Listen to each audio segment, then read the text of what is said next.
இறைவன் வந்தான் தந்தான் துளிர்விட்டது நம்பிக்கை. இறைவன் இருக்கிறான், செய்து கொண்டே இருக்கிறான், வளர்கிறது நம்பிக்கை. இறைவன் வருவான் தருவான், வளர்ந்த நம்பிக்கை. இறைவன் வந்தாலும் வராவிட்டாலும், செய்தாலும் செய்யாவிட்டாலும் இருக்கிறது நம்பிக்கை. இது முதிர்ந்த நம்பிக்கை. நான் என்ன சொல்ல வரேன் அப்படின்னா, இறைவன்கிட்ட ஒரு டைமில் நம்ம ஆசையை சொல்கிறோம், அப்போ அவர் நிறைவேற்றி கொடுத்துட்டார். அப்போ இறைவன் இருக்கிறான்ப்பா அப்படின்னு சொல்லி நமக்குள்ள ஒரு நம்பிக்கை வருது.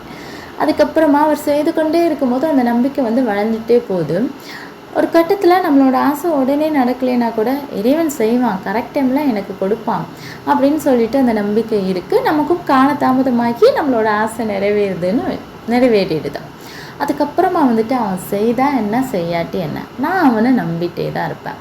அவன் என் ஆசையை நிறைவேற்றினாதான் நான் நம்பணுமா அப்படின்றது. இதை இன்னொரு வகையில் சொல்லணுன்னா காதல்னு சொல்லலாம். நமக்குள்ளே துளிர்விற காதல் வளர்ந்துட்டு அவன் எனக்கு செய்தாதான், அவன் என் ஆசையை நிறைவேற்றினாதான் நான் அவனை காதலிக்கணுமா, நான் அவனை காதலிச்சுட்டே தான் இருப்பேன், அவன் செய்தாலும் செய்யாட்டியும் நான் அவனை காதலிச்சுட்டே தான் இருப்பேன்.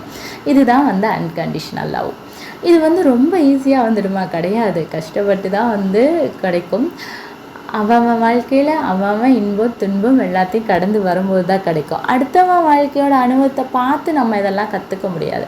இங்கே பிறந்திருக்கிற ஒரு ஜீவனும் இன்பம் துன்பம் இதெல்லாம் சந்தித்து இந்த ஸ்டேஜுக்கு வரணும். இந்த அன்கண்டிஷனல் வந்ததுக்கு அப்புறமா லைஃப்பில் எல்லாமே ஈஸி தான், ஓகே தான் அப்படின்னு தோணும்.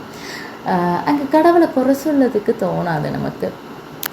ஸோ கீழே கமெண்ட்டில் நீங்கள் என்ன ஸ்டேஜில் இருக்கீங்கன்னு சொல்லுங்கள். நான் என்ன ஸ்டேஜில் இருக்கேன்னு உங்களுக்கு ரிப்ளை பண்ணுறேன். ஓகே, பாய். நெக்ஸ்ட் வீடியோவில் மீட் பண்ணலாம்.